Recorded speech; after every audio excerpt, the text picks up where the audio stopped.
dear students, how do you do? आप क्या कर रहे हो?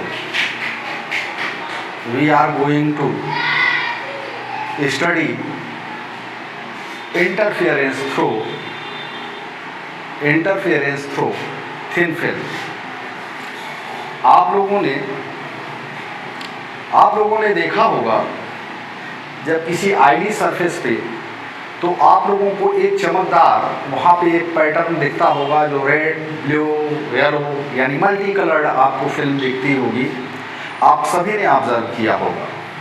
वो फिनोमेना कैसे होती है उसी के बारे में हम डिस्कशन करेंगे। वही हमारा आज का टॉपिक है। ये एक थिन फिल्म है। इस थिन फिल्म में की थिकनेस टी है। सपोज कीजिए कि एक रे इंसिडेंट हो रही है यहाँ पर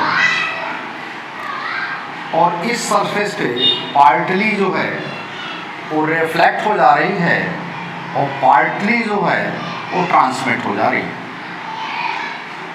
सेम फिनोमेना यहाँ ऑब्जर्व हो रही है। इस सरफेस पे देखिए यहाँ पे पार्टली रिफ्लेक्ट हो जा रही है और पार्टली जो है वो ट्रांसमिट हो जा रही है। सेम फिनोमेना इधर ऑब्जर्व होगी, वही फिनोमेना यहाँ हो रही है। देखिए यहाँ पे पार्टली रिफ्लेक्ट हो गई और पार्टली ट्रांसमिट हो जाएगी। ट्रांसमिट रेस पैरेलल होगी। फिर यहाँ पे फिर वही फिनोमेना होगी, पार्टली रिफ्लेक्ट हो जाएगी और पार्टली जो है वो ट्रांसमिट हो जाएगी। ये दोनों ट्रांसमिटेड रेज जो होंगी ये कैसी होंगी? ये दोनों ट्रांसमिट रेज पैरेलल होंगी, रिफ्लेक्टेड रेज भी पैरेलल होगी। यहाँ से अगर इसको हम बढ़ा दें ये मिड पॉइंट पे जाके होगा। यहाँ पर देखें तो ये भी मिड पॉइंट पे चला जाएगा। ये m है, ये m डबल डैश है और यहाँ पर देखें तो ये m डबल डैश है और ये m ट्रिपल डैश है। अब देखिए इंटरफेरेंस की फिनोमेना आपको रिफ्लेक्टेड रेस के बीच में भी मिल सकती है और इंटरफेरेंस की फिनोमेना आपको ट्रांसमिटेड रेस के बीच में भी हो सकती है। अब जरा देखिए कि जो ये लाइट आ रही है ये इस पॉइंट से आ रही है, जो ये लाइट आ रही है ये इस पॉइंट से आ रही है। अब इंटरफेरेंस होगा तो एक सोर्स आपका ये है और एक सोर्स ये है, राइट। अगर यहां से इस पे परपेंडिकुलर डाल दें तो आपको पता होगा कि ये जो अगर परपेंडिकुलर इस रे पे डाल दिया जाएगा डेफिनेटली ये रिफ्लेक्टेड वेव फ्रंट होगा, राइट। सिमिलरली अगर इस पॉइंट से अगर इस पर परपेंडिकुलर डाल दें तो it will be transmitted wave front. हमें स्टडी क्या करनी है? स्टडी करनी है कि जो इंटरफेरेंस पैटर्न होगा उसमें पाथ डिफरेंस क्या आएगा और किस तरीके से इंटरफियर करेंगी वेव्स। तो हम देख सकते हैं कि इन दोनों वेव्स के यानी इस वेव फ्रंट के इस पॉइंट और इस पॉइंट से चलने वाली वेव्स जो यहाँ और यहाँ से चल रही हैं इनके बीच में पाथ डिफरेंस कितना हो जाएगा? इसका नाम आप P लिख लीजिए, इसका Q, इसका R, इसका S, इसका T ले लीजिए, राइट। इसको W ले लीजिए, X ले लीजिए एंड Y ले लीजिए। सबसे पहले हम स्टडी किसकी करते हैं? सबसे पहली स्टडी जो हम करते हैं वो रिफ्लेक्टेड लाइट के बीच में जो इंटरफेरेंस होता उसके लिए करते हैं और फिर हम देखते हैं कि उसमें जो पाथ डिफरेंस आता है वो कितना आता है। क्लियरली आप देख सकते हैं यहाँ, यानी आप कह सकते हैं यस और एन के आगे वाली जो वेव्स जा रही हैं उनका तो पाथ डिफरेंस सेम है। जिस पॉइंट पर जाकर इंटरफेयर करेंगे तो यहाँ और यहाँ चूंकि ये एक ही वेव फ्रंट के पोर्शन पर हैं तो यहाँ से तो रास्ता सेम है, दोनों के द्वारा रास्ते की लंबाई या पाथ जो है सेम ट्रेवल किया जाएगा। लेकिन शुरू में देखिए जब Q से रे चल रही है तो वो Q से R की तरफ आ रही है, R से S की तरफ आ रही है। इसी दौरान जो Q से डायरेक्ट रिफ्लेक्टेड यानी ये सेकंड रिफ्लेक्शन के बाद जा रही है और जो फर्स्ट रिफ्लेक्शन से जा रही है वो कितनी डिस्टेंस ट्रेवल कर रही है, QN। तो पाथ डिफरेंस डेल P जो आ जाएगा, पाथ डिफरेंस डेल P आ जाएगा, वो कितना आ जाएगा, आप कह सकते हो QR प्लस RS। और चूंकि ये ऐसे थिन फिल्म के बीच में है जिसका रिफ्रैक्टिव इंडेक्स कितना है, म्यू है, तो पाथ कितना हो जाएगा, मल्टीप्लाइड बाई म्यू। यानी ये रास्ते की लंबाई, इफेक्टिव लंबाई कितनी हो जाएगी, क्योंकि ये मीडियम एयर है और ए मीडियम क्या है, फिल्म है। तो ये फिल्म है, तो अगर इसको एयर के उसमें देखेंगे तो पाथ डिफरेंस कितना आ जाएगा, QR plus RS into mu. But इसके द्वारा जो ट्रेवल की जा रही है, कितने की जा रहा है, QN, और ये किस में है, एयर में। ये डिस्टेंस किस में ट्रेवल की गई है, ये डिस्टेंस ट्रेवल की गई है किसमें, ये ग्लास प्लेट में। इसलिए हमने इसमें म्यू से क्या कर दिया, मल्टीप्लाई कर दिया, जिससे कि इफेक्टिव पाथ हमें मिल जाए यहाँ का। अब आप देख सकते हैं आप, चूंकि ये और ये एंगल सेम है और यहाँ चूंकि रिफ्लेक्शन होता है ये और ये एंगल भी सेम है, आप देख सकते हैं कि ये नॉर्मल भी सेम है, ये राइट एंगल है, तो ये दोनों हो सकता है कि आपको फिगर में ना दिख रहे हो, लेकिन एक्चुअली क्या होंगे, कॉन्ग्रुएंट होंगे। कॉन्ग्रुएंट होने की वजह से QR और SR एक दूसरे के बराबर होंगे। कॉन्ग्रुएंट होने की वजह से QR और RS एक दूसरे के बराबर होंगे। तो हम क्या लिख सकते हैं इसको, twice QR into mu into QN air, right. अब ट्वाइस QR, अब QR हमको कैलकुलेट करना पड़ेगा। QR कैलकुलेट करने के लिए क्या करना पड़ेगा, ध्यान से देखिए, ये एंगल क्या है, R है, एंगल ऑफ रिफ्लेक्शन है, ये क्या है, थिकनेस है। तो अगर आप लिखेंगे cos R इक्वल्स टू क्या आ जाएगा, cos R बेस क्या होगा, इसको आप समथिंग ले लीजिए, Q है, इसको M ले चुके हैं, N ले चुके हैं, क्या ले लेंगे, कोई भी नंबर ले लीजिए, इसको आप समथिंग A ले लीजिए मान लीजिए, तो QA हो गया। तो क्या हो जाएगा, QA by QR, it implies that QR is equal to QA by cos R। What is QA? QA is the thickness of the film. QA is the thickness of the film. क्या है, QA film की thickness है और thickness हमें दी गई है कितनी है, ठीक है। तो ये cos R कितना हो गया, cos R हो गया QA बाई QR के बराबर। फाइनली इससे हम एक कंक्लूड कर लेते हैं कि QR T by cos R हो जाएगा। इसके मतलब हम इसको लिख सकते हैं twice T by cos R into mu. QN क्या होगा, what will be the value of QN।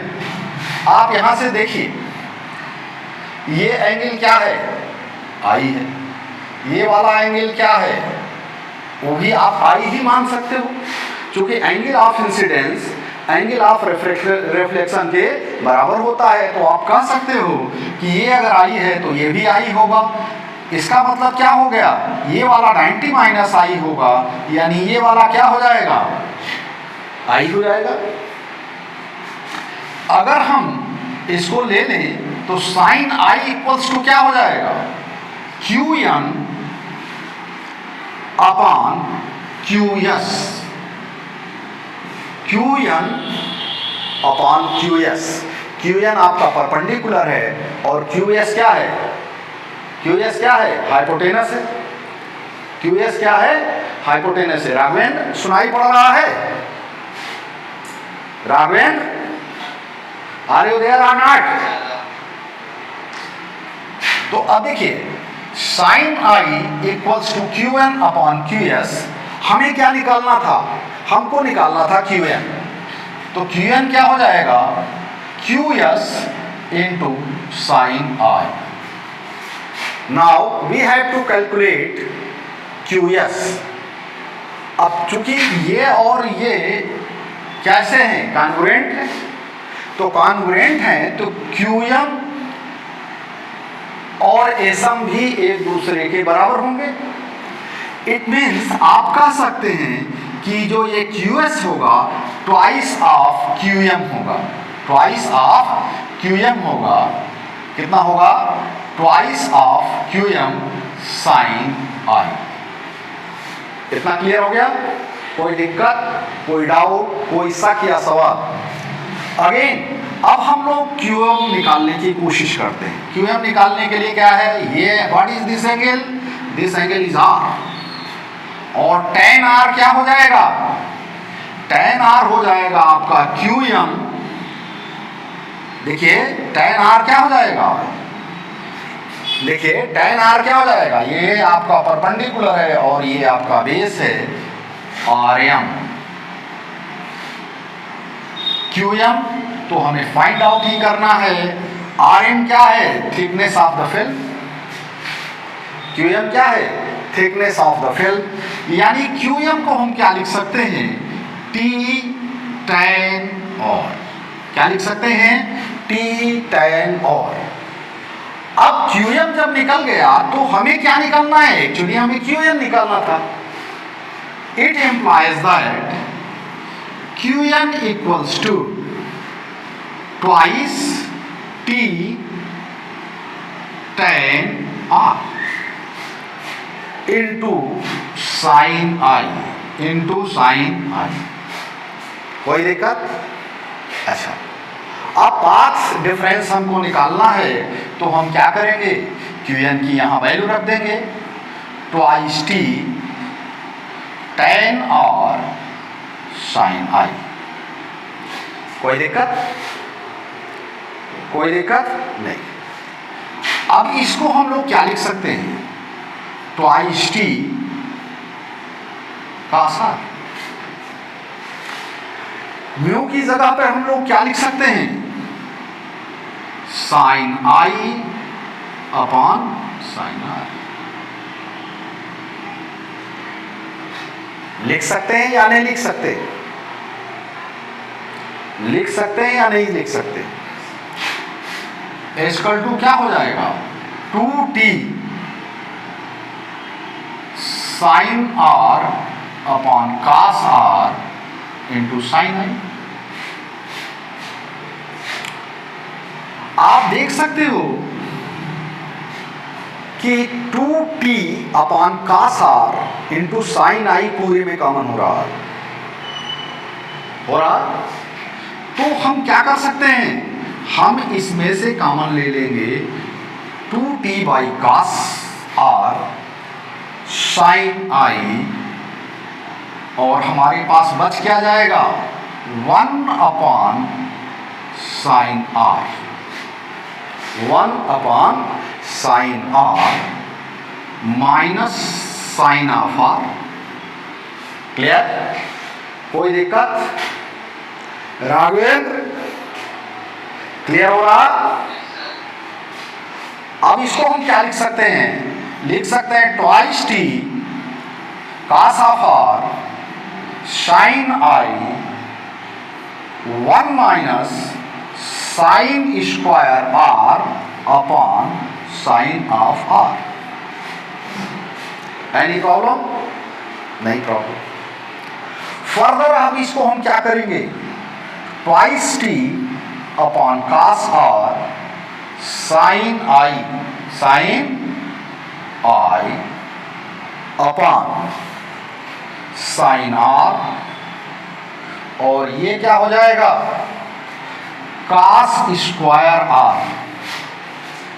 क्या हो जाएगा? 1 minus sine square r from trigonometry it will be converted into cos square r.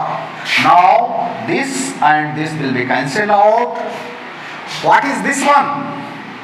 Sine i by sine r, that is mu. हमने पहले उसे utilise किया और फिर से वापस ला रहे हैं। हमने क्या किया? सबसे पहले म्यू को हमने sine i upon cos r में रख कर पहले सिंप्लीफाई किया और फिर फाइनली हमने उस वैल्यू को रख दिया। यानी पाथ डिफरेंस जो आ रहा है वो कितना आ रहा है? Twice mu T cos r, twice mu T cos r. Clear? अगर आप देखें तो नॉर्मल व्यूइंग के लिए, अगर नॉर्मल व्यूइंग के लिए जाएं तो R अप्रॉक्सीमेटली 0 होता है। अगर जैसे हम देखें, जैसे ये फिल्म कहीं बहुत दूर से तो दिखाई नहीं पड़ेगी, हम अगर नज़दीक से देखेंगे, जैसे आइल पे फिल्म है या थिन सीट पर अगर कोई फिल्म अगर ये बन रही इंटरफेरेंस पर, तो डेफिनेटली हमारी आई मोस्टली नॉर्मल पोजीशन में होगी। ऐसी दशा में आई लगभग 0 के राउंड होगा, कास भी लगभग 0 के राउंड होगा। कास अगर 0 के राउंड होगा तो जैसे आप प्रॉब्लम्स में पाते हैं तो mostly path difference twice mu two cos r न लिखकर क्या लिखा गया होता है? ट्वाइस म्यू टी सिंपली लिख दिया जाता है। बट एक्चुअल अगर मान लीजिए हम अप्रॉक्सीमेशन न लें तो ये आ रहा हमारा twice mu T cos r. ये आ गया पाथ डिफरेंस किसके बीच में? जो ट्रांसमिटेड रे है और रिफ्लेक्टेड रे के बीच में जो इंटरफेरेंस हो रहा है उनसे जो हमें पाथ डिफरेंस प्राप्त हुआ है twice mu two upon cos r. हाँ, लेकिन यहाँ एक बात जरूर ध्यान देखने की जरूरत है। आप लोगों ने वेव्स में भी पढ़ा होगा। वेव्स में क्या पढ़ा था आप लोगों ने? वेव्स में ये पढ़ा था कि जब रिजिड सरफेस से ट्रांसफर होता है तो फेज का चेंज हो जाता है, कितने से? पाई से। और फ्री सरफेस से यही जब रिफ्लेक्शन होता है तो क्या होता है? कोई फेज चेंज नहीं अगर होता है, केवल डायरेक्शन चेंज होती है। यहां पर देखते हैं कि ये क्या है? रेयर मीडियम है और ये क्या है? डेंसर मीडियम है। यानी कह सकते हो कि यहाँ पे जो रिफ्लेक्शन हो रहा है ये फ्रॉम रिजिड सरफेस हो रहा है, तो इसकी वजह से इसमें एक एक्स्ट्रा पाथ डिफरेंस आ जाएगा। कितने का? लैम्डा बाई 2 का, लैम्डा बाई 2 का।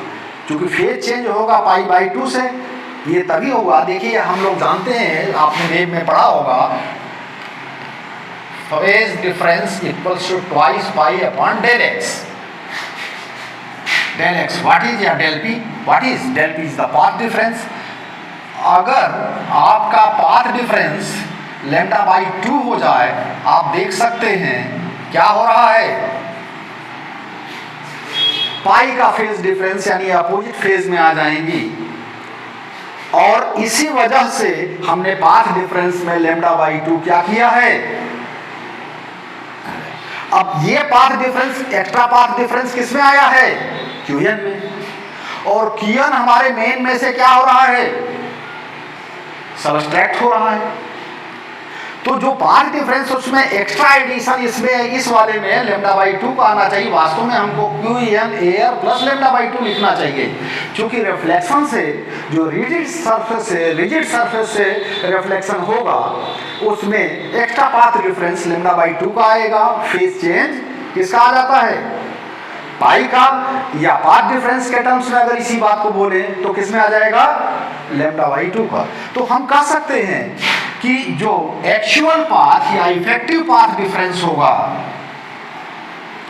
इफेक्टिव पाथ डिफरेंस, क्योंकि बोर्ड के सिलेबस में तो ये है नहीं, जेईई मेंस के सिलेबस में भी नहीं है, जेईई एडवांस में पैसेज वगैरह के रूप में, पैसेज के फॉर्म में आ जाती है। और चूंकि सिलेबस जो होता है जब तक फाइनली डिसाइड नहीं हो जाता है, जब तक हमारी पास विज्ञप्ति जारी नहीं हो जाती है, एडवर्टीजमेंट नहीं आ जाता है, तब तक हम नहीं कह सकते हैं कि ये हमारे सिलेबस में है या नहीं है। जब सिलेबस जारी होगा तो होगा, हम पहले से पढ़ लिए हैं तो कोई दिक्कत नहीं है। अब यहाँ से देखिए, ट्वाइस म्यू टी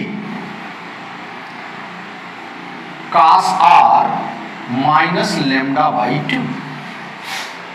क्लियर? अब ये आ गया पाथ डिफरेंस। अब पाथ डिफरेंस के बाद अगर आप चाहते हैं कि आपकी फिल्म ब्राइट फ्रिंज बने, अगर आप ये चाहते हैं कि आपकी फ्रिंज कैसी बने, ब्राइट फ्रिंज बने, तो आप क्या करोगे, इस पाथ इफेक्टिव पाथ डिफरेंस को क्या करोगे, लेम्डा का इंटीग्रल मल्टीपल करोगे, क्योंकि लेम्डा का इंटीग्रल मल्टीपल अगर इफेक्टिव पाथ डिफरेंस होगा तो we will get constructive interference that is bright fringe. तो ये क्या हो जाएगा, फॉर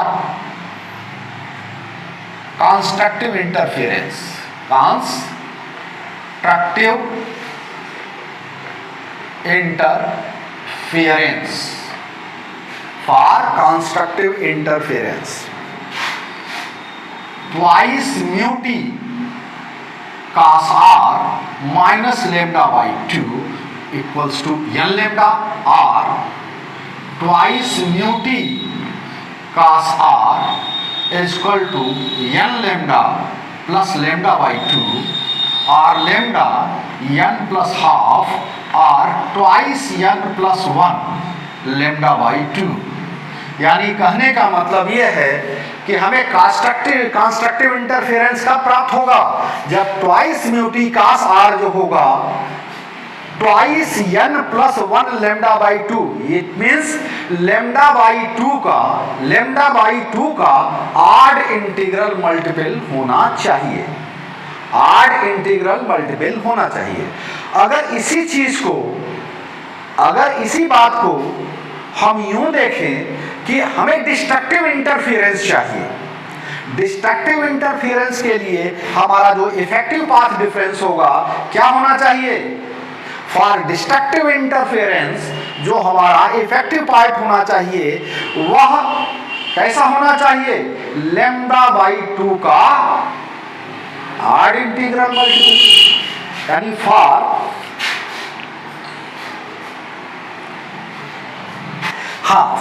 डिस्ट्रक्टिव इंटरफेरेंस यही आपका इफेक्टिव पाथ डिफरेंस जो होगा ट्वाइस म्यू टी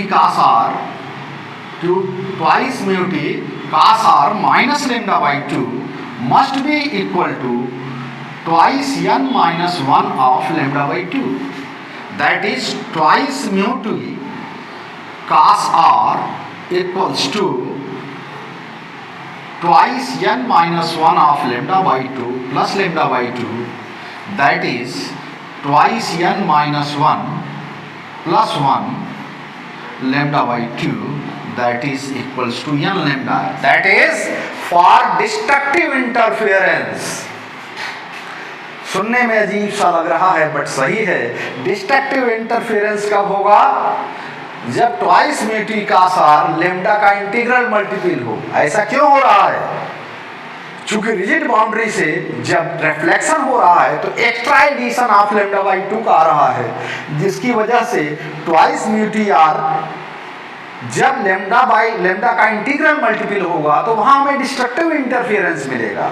और यही twice mu T cos r जो है अगर लेम्डा बाई 2 का इंटीग्रल मल्टीपल होगा तो डिस्ट्रक्टिव इंटरफेरेंस मिलेगा, यानी लेम्डा बाई 2 का आड इंटीग्रल मल्टीपल होने पर कंस्ट्रक्टिव।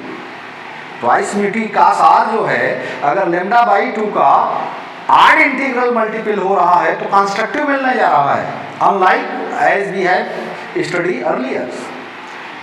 और जब twice mu T cos r क्या है, ये लेम्डा का इंटीग्रल मल्टीपल होगा, ये ध्यान रखना, इसको याद रखना, तो हमें क्या मिलने जा रहा है, वो हमें डिस्ट्रक्टिव इंटरफेरेंस। सिमिलरली आप स्वयं करोगे, कल करके लाओगे आप लोग, एक्चुअली देखो क्या होगा कि अगर ट्रांसमिटेड रेस के बीच में रिफ्लेक्शन होगा तो इसका आप लोग करके लाओगे, मैं चेक करूंगा। एक्चुअली मैं बता दे रहा हूं कि जो पाथ डिफरेंस होगा, देखिए इसमें आप ये प्लस ये जोड़ के ये घटाए थे, इसमें क्या करेंगे, इसको जोड़ के इसमें से ये घटा देंगे। पाथ डिफरेंस किसका आएगा, RS प्लस इसका कुछ नाम रखा है SW into mu minus RN into air, right, ठीक। और इसको भी कैलकुलेट करोगे तो ध्यान रखना तुम्हारा ट्वाइस म्यू टी, जब पूरा सॉल्व करोगे तो सेम रिजल्ट आएगा, ट्वाइस म्यू टी कासा, ट्वाइस म्यू टी कासा। लेकिन इस बार यानी रिफ्लेक्टेड और इसमें डिफरेंस ये होगा कि इस बार जो है लैम्डा बाई 2 का जो आपका एक्स्ट्रा पाथ डिफरेंस आएगा वो नहीं आने जा रहा। क्यों नहीं आने जा रहा है? क्योंकि अब की बार जो रे रिफ्लेक्ट हो रही है, ध्यान से देखिए कहां हो रही है, डेंसर से रेयरर पर, यानी आप समझ सकते हो कि ये फ्री बाउंड्री से रिफ्लेक्ट हो रही है, तो कोई भी फेज इन्वर्जन नहीं होगा, कोई भी एक्स्ट्रा फेज चेंज नहीं होगा। इसलिए जो लैम्डा बाई 2 का हमने इंटरफेरेंस वैसे रिफ्लेक्शन से जब इंटरफेरेंस किया था तो हमने जो ऐड किया था वो नहीं करेंगे, और इसमें जब इसको सॉल्व करके twice mu T cos r आ जाएगा तो कंस्ट्रक्टिव फेरेंस के लिए सीधा ln लैम्डा, और डिस्ट्रक्टिव के लिए ध्यान दीजिएगा, ये याद रखिएगा म्यू टी का सार तो दोनों ही में लगेगा, लेकिन ये कंस्ट्रक्टिव के लिए इसमें हो जाएगा और ये डिस्ट्रक्टिव के लिए हो जाएगा n minus 1/2 into lambda. Right? Clear? Okay.